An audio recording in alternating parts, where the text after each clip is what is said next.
I'm gonna call Hamza right now. If you don't know, Hamza and I had a little bit of beef, whatever the fuck. Now we got a similar message and I have some stuff to say to him.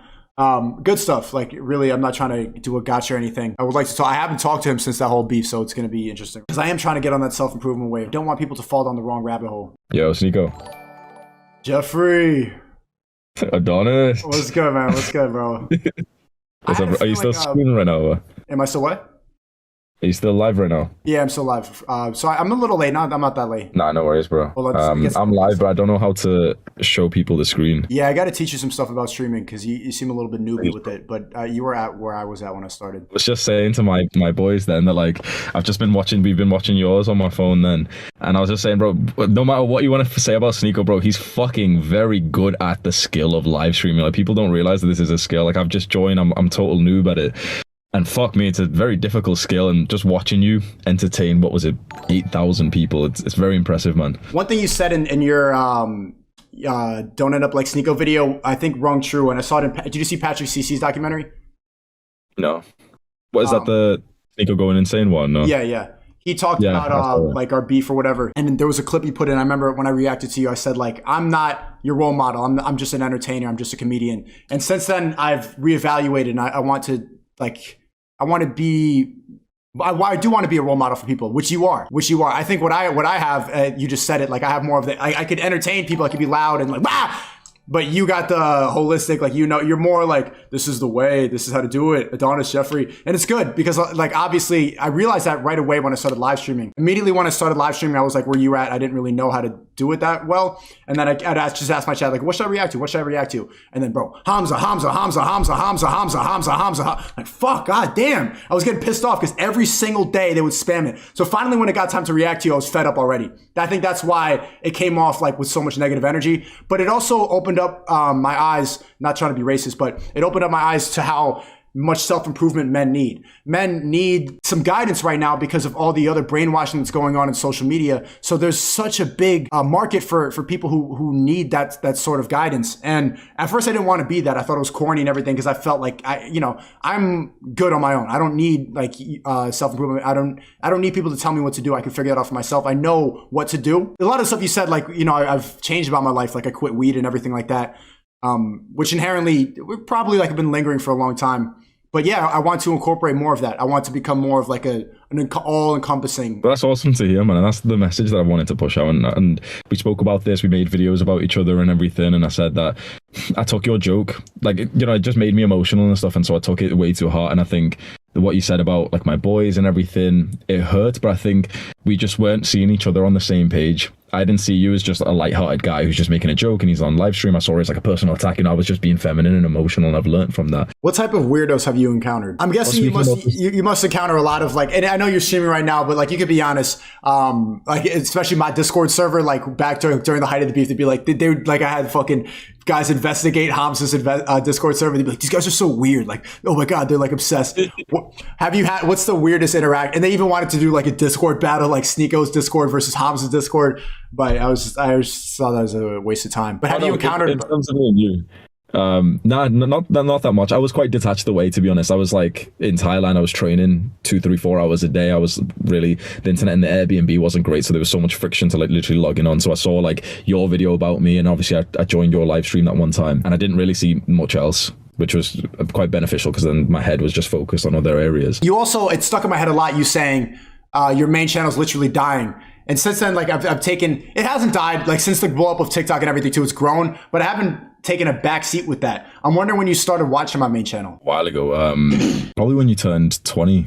You made that video 20 years old, 21 years old. Oh, wow. Probably around that time, yeah. I've got at least a couple of years, yeah. Do you have any advice for my main channel? What do you think I should do going forward? Because I'm really, like, in this zone right now with the streaming, but I don't want that to die off, and that's really my bread and butter. I don't want to forget that. I actually thought about this, man. I think you'd be experiencing, like, a major sunk cost fallacy right now. Like you said, it's your bread and butter. You've really leveled that up. It's so good. You don't want to let it go. But streaming is where you have been made and also sculpted yourself to be a streamer. You're fantastic on streaming. You made fantastic videos too. But, like, if I could give you advice from the outside looking in, it's like you found the real thing that you should focus on.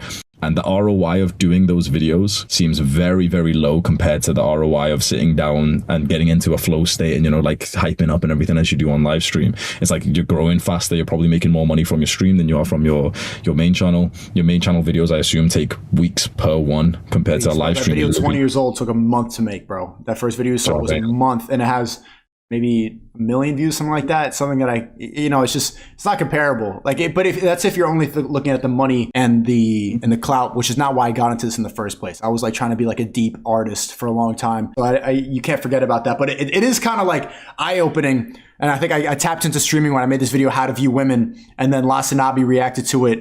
And he had 40,000 live viewers. He was calling me incel. This guy's like, dude, literally an incel. And I'm like, what? This dude's making more money just complaining about my video that I took a month to make. But you ultimately want to get to the point where you could just be a successful artist and you could just do whatever you want. Do you consider yourself an artist, or do you consider yourself a guru or a mentor? Say leader. What about you? I got into this for art. That's why I don't want people to call me an alpha male. And I want to be able to be a role model for people, but no, I don't want to ever be like, I'm an example for. I want to talk shit, man. That's more important to me than being a leader. I think we're two sides of a similar coin. I mean, either way, with a face of, you know, big channels, big audiences, and especially with the new moves you've taken, like you've become so much more purposeful, that we are both essentially role models and leaders of some sort. And I've just found, like, you know, there was a long time before I felt comfortable, and, you know, it sounds kind of cringe. Oh, I'm a leader, I'm a cult leader. It sounds so cringe, it sounds so forced. But if you've experienced like some of the experiences I've had where guys are walking up to you with tears in their eyes saying, oh yeah, your meetups look crazy, bro. You definitely could see the inspiration you've had on people. Yeah, that's why, like, I just, you know, it was almost a level of arrogance where I was like, you know what, like, bro, I am a leader. I've saved lives. Maybe tens, hundreds of guys would have done something if not for me. And thousands have significantly improved their lives because of me, because I've led the way, because I did this by myself. Like I said, no other YouTuber really helped me. There was no coach, no program, no nothing. I did every single step by myself, just figuring it all out. And then I just come onto camera and just fully just spill my every detail out. You know, I literally, like you said this actually as a criticism you said of me, you said like, oh, you know, he kind of like hides, he doesn't really speak about the truth about his life or something. No, and I was like, I realized you have, I didn't know.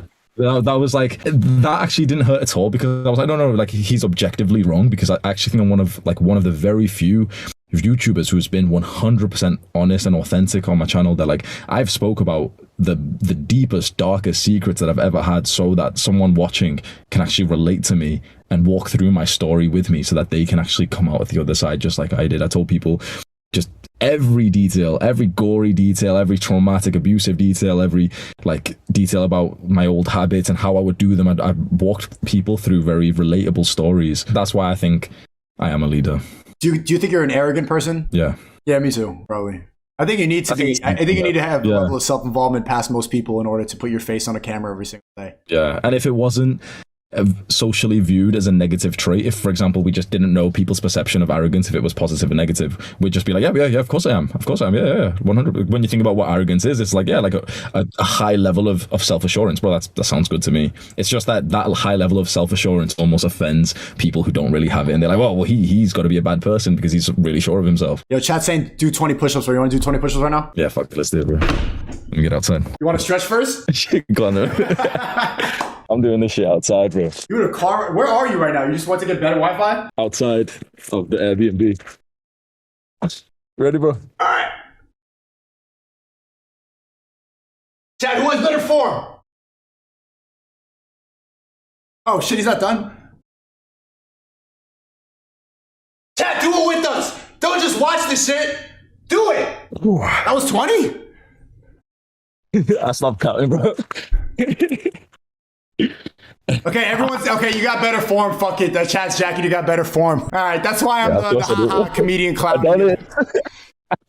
All right, Adonis, man. Yeah, it was good to have you on, bro. You want to get on stream again? Yeah, I'd love to, bro. Thank you for having me on for today. All right, man. I'll talk to you. Nice one. Take care, bro. Peace. Man, fuck you, chat. I have better form.